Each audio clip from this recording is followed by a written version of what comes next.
Mga around 8:30 may nag-text sa akin na yun nga may mga lumulutang na isda dito sa All Hands, and then immediately nga nag-mobilize kami. Mahirap masabi kung fish kill na kaagad to kasi kailangan natin ng thorough background ng nangyari kasi biglaan kasi yung report.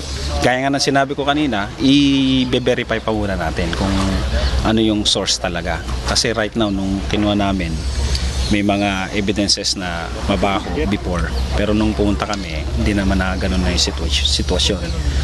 So accordingly, pag mga ganyan, maghihintay pa tayo ng mga kasunod na incident kung talagang and then yung laboratory ang magsasabi, and then sa dami rin siguro ng mga na mamatay na isda, doon mo masasabi na fish kill na talaga dyan with backup ng mga laboratory tests.